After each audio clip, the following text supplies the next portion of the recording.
I'm continuing to work on the printer out of this HP9845B vintage computer, and in the previous video we managed to get it to start printing and this was the output, but clearly there's something wrong. You can kind of see that it prints so far and the last character is effectively cut in half.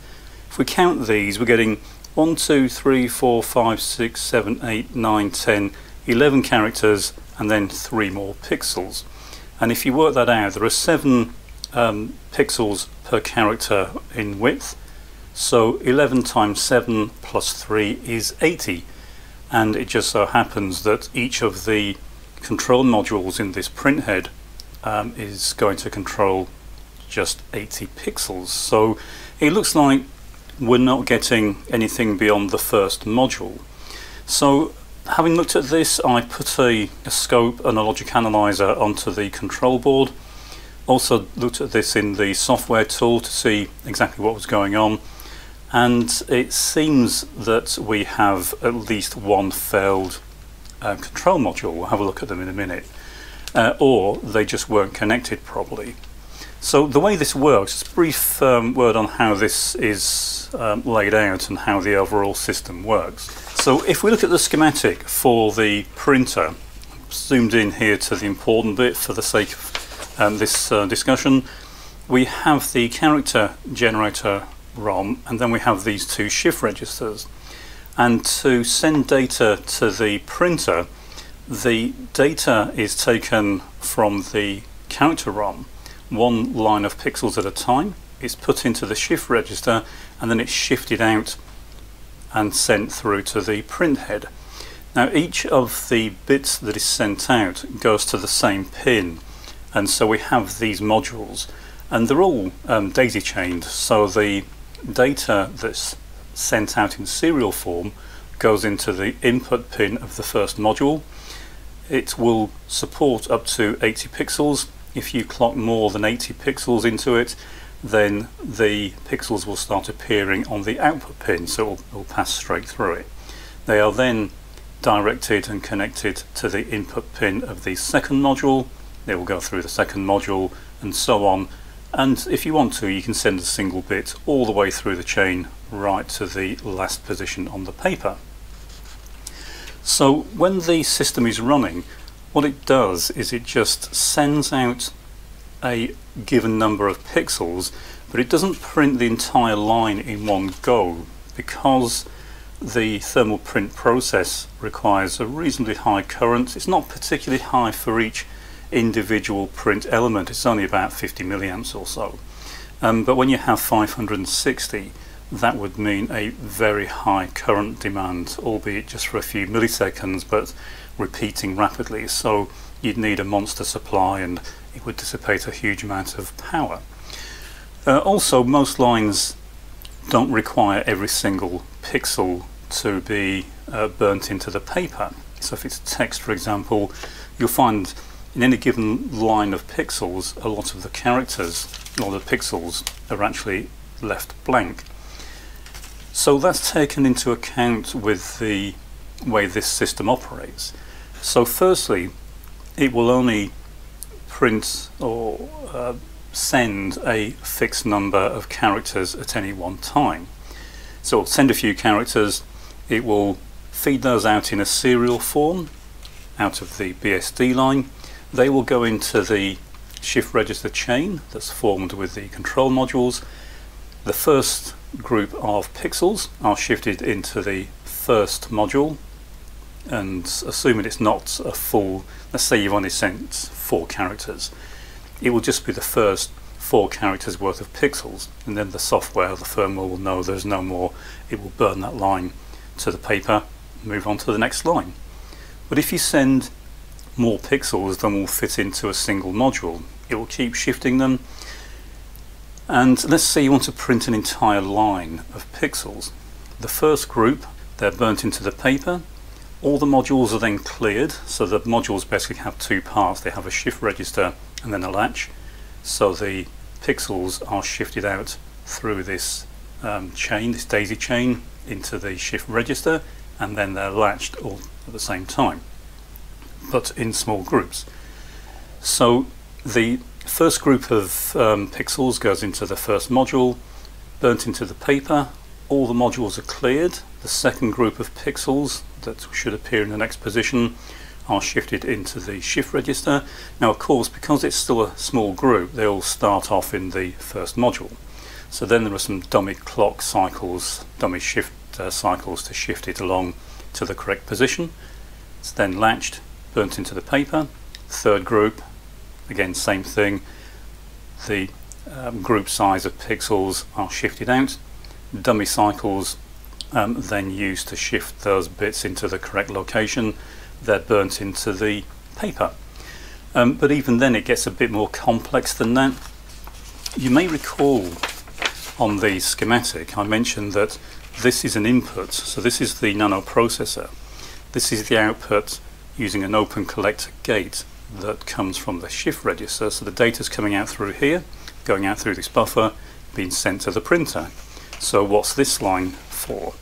And what this does, it's so that the nano processor can count the number of ones. That's the number of pixels that will be burnt into the paper. So if we look at that particular part of the code, or a particular part of the code, then we'll find this. And it looks a bit odd at first. So the DC3 bit is setting the load pin on the shift register, and it then starts clocking out the data bits. But then we have these two lines, the skip if BSD set and NOP, and then increment accumulator. So what this is doing, it's checking to see if the bit that's currently being shifted out is a 1 or a 0. If it's a 1, it counts it. If it's not a 1, it doesn't bother counting it. So it's counting the number of 1s. And the reason it's doing that is it wants to know when it's got up to a certain number of 1s that it has to burn into the paper. So when it shifts the bits out, although it's shifting them out in groups, the number of characters it shifts out for each burn depends on the data that's being sent out. So in other words, what it's going to do, it's going to count for any given row of pixels, it's going to count the number of pixels that need to be burnt into the paper, because that's what determines the current, the peak current that's going to be used by the print head. So it might be 100 characters before it gets to the limit of the number of pixels, which is 62 pixels it will burn at any one time maximum. So when it gets to 62, so for example if we take this row, you can see the first column is blank, the next one's a 1, 2 blanks, a 1, a blank, a 1. So it's counting the ones, and when it gets to 62 it burns the current group of pixels to the paper, resets the count to 0, and it repeats the process until it's processed all the characters. So a very clever system, but it does make it very complex to pick your way through using a logic analyzer. So just bear that in mind. If you're using a scope or logic analyzer, just bear in mind that what you're seeing on here and the intervals between burns and shift resets is very much dependent on the data that's being sent out. Okay, so I went through this with a scope and logic analyzer, and it was indeed sending out the correct data, but it wasn't appearing on the paper, so I was getting this, it's just ending after the first module. It's a bad sign really. Now unfortunately things don't really get much better from this point on with this particular printer. I decided the best thing to do was to take this printer out, have a look inside. I've worked on a couple of these previously and found a few issues, mostly induced issues, and I had expected a few of the zebra strips. There's these gold zebra strips that are the same as or similar to the ones used in the actual main processor hybrid modules. Similar idea. You can incidentally still buy them, there are companies that still make them, and I had expected some of those to be either missing or misplaced. What I actually found was a bit worse. Firstly, there were several screws missing, so someone's been in here before us, and then I've found a few burnt out resistors in the this print head, although it's quite large, most of it is for the interconnections. The actual active part is this thin dark line at the top, and you probably can't see it on this camera, but there are a couple of burnt out heating elements, heating resistors towards, luckily it's the right hand side, this sits the other way around, so that's towards the right hand side, so it is towards the end of the line. And if we look at that under a microscope, you can see that they are fairly badly damaged. You can use a multimeter to test these. So if we get our multimeter, set it to ohms. So if we clip our multimeter to one of those pins, we can then start testing all the resistors. The nominal resistance should be 110 ohms. So if we start testing these, we can test them one at a time. Be very careful, these are very easy to damage. So the first one, around 110. Next one, about the same. The next one is 170 ohms, that's clearly not right. Next one, 220 ohms. Next one, 110. So those two resistors that we could see under the microscope that are burnt out, they are still conductive to a certain extent, but they're clearly not bright, and they will not produce any image or any burnt pixels on the paper. So we will have a couple of dead pixels there. So we have this frame, and this fits over the print head, and it allows the zebra strips to be accurately located and held in place, and they allow for connection through to the hybrid modules. We'll have a closer look at a hybrid module in a minute. But a lot of these slots were full of some liquid or other. You may be able to see the remnants here. I've cleaned a lot of it off, but some of these were just full to the top with some weird liquid, and it's not water because it would have evaporated by now. So I'm not quite sure what it is. It looks like a kind of oil, and that had made its way down, and this thing was drenched in this liquid. So hopefully that was what was causing the effect we were seeing, and that it's possible just that the daisy chaining of the modules, the connections weren't right, and you can see that some of these connections are intermittent. Sometimes the pixel will print and other times it won't. So that may just be because of this contamination. So I've cleaned it off the print head, but then I started looking at the modules under a microscope. So we have this one, this is module 1, and these are again hybrid modules. HP really seems to get into hybrid modules at this era. And so each of these will drive up to 80 pixels. So it's just really a latch and a shift register, and that's obviously housed under this metal cap. Ceramic substrate, gold traces, and again you can see some evidence of contamination on this. Needs cleaning off. But looking at the condition of these, someone's been in here before. You can see there's a lot of damage on these, a lot of scratches and scrapes. There are some missing tracks on some of them. If we look at, I can find one, this one for example, you can see that at the top there are tracks missing completely. So this clearly will not work. There's I think 3 like that, so this one as well. There are pins missing, so these are the interconnects where they're all daisy chained together and where the power comes in. These connections are what go through to the print head, of course. So clearly somebody's been in here, and again I've looked at these under a microscope, and there are damage to some other parts of the track and on some of them, and so clearly we are going to have some major issues. I've had a look, I can't find anyone selling these anymore, so I'm not sure how far I can get with this printer. What I'm going to do is the best looking modules, I have no real way to test them, but the best looking modules I'm going to put in the left hand position. This is obviously flipped over at the moment, and work my way along. By the time we get to the burnt out resistors, we'll be down to what I know will be faulty modules. What I probably will try doing is using some conductive paint to try and recover some of these, but whether I can do that or not is a bit hit and miss. These are very slender traces on here, and trying to repair them might be a bit beyond what's really possible using conductive paint. So like I said, I'm not sure how far I can get with this. The main interconnect board itself looks fine.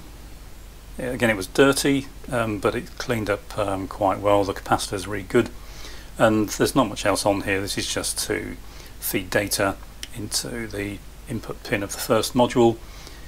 They're then daisy chained together. You can kind of see this as a link going from the output pin, which is the second pin from the left here, on the first module. That goes across to the first pin on the next module, and then the next one, and the next one. So they're all daisy chained together, and the other connections are just for power, latching and shifting. So that looks fine. We've got this insulation that sits between that and the main body. So what I'll do, I'll get these cleaned up. I'll get the zebra strips cleaned, get the contamination off them. I'll reassemble this. I'll put the modules into the order that seems to make most sense, and we'll give it a go and see what happens. But obviously we won't get the entire print head working. As I say, we've got at least 3 modules that are known have failed. Maybe 6 failed. I've got no way of knowing until we start trying to test it. I may end up having to make a test jig for this, but that will mean having a special board made, and I'm trying to avoid going to that expense, but we'll see how far we can get. Well, things are not looking promising for this printer. It appears that most of the modules are faulty, and looking at them, every single module seems to be different. They're different signatures, different dates, different date codes, and they're not even all the same style. They are the correct ones, they should work, but it looks like this particular printer may have been the dumping ground for faulty units. It might be someone uses as a donor for repairing other machines. I can't really see these having been so unreliable that every single one needed to be replaced. So what I've been doing is cycling all the modules through to the first position. Like I said, this is flipped over, so the one on the right here is the one that would normally be on the left of the printer, and it's the one that the data is initially fed into. So I've been putting each module in that position in turn, reassembling the print head, fitting it to the printer, and seeing what the result is. And so far only one is actually showing any life. Got a few more to another 2 to test yet, but as I say, it's not looking promising. I have checked the zebra strips. You should get about 10 or 12% compression on these. That is, they need to be about 10 to 12% or so taller than the thickness of the support. The support is about 1.63 millimeters. The zebra strips measure at about 1.92, so they're about 8.5%, which is a bit on the low side, but it should still be enough for them to work. So I do believe it's the modules themselves that are at fault. I know, as I said, some have got missing tracks, and the nature of the damage and the faults on each one also tends to indicate they weren't all damaged at the same time. I did initially think it might have been damage caused by the capacitor that was faulty, I showed in an earlier video, because that is on the 13 volt rail, which is what supplies the main power to these units. However, every single one is different, every single one has a different type of fault, so I don't now believe that's the case. So I'll finish testing the remaining 2 and see where that leaves us, but it looks like this particular printer may not be repairable. I can't find anyone selling these modules anywhere. If you have any and you're willing to part with them, then please contact me. But we have got the electronics working at least. We know that the printer control and the printer driver now works. It's just the print head itself is giving us a few remaining problems. So I'll get the testing finished and see where that leaves us. So yes, unfortunately all except one of the modules in the printer are faulty, and I've got a couple I can try and recover with a bit of conductive paint, so I'll have a go at that. I'm not really holding out much hope of that. I don't know why they were damaged in the first place. Maybe somebody was trying to get them working previously, so chances are they may have been faulty before they were physically damaged, but we'll give it a go and see what comes of that. Some of the modules do output something, but it's just nonsense, so it looks like the shift register or latches in them are faulty as well. But one at least can output some text. What I'll probably do is leave the printer disconnected for now, just so we can move on with the restoration. And in the next video we'll start looking at the tape drives, and hopefully we'll have a bit more luck with those than we had with the printer. But the machine is coming back to life. It's the sort of thing we kind of expect with a machine of this age, and I'm sure at some point in the future we'll get the machine up and running, but you will encounter this type of problem if you try to repair a machine like this. So it's all fun and games, and hopefully in the remaining videos in this series we'll be able to make some more progress.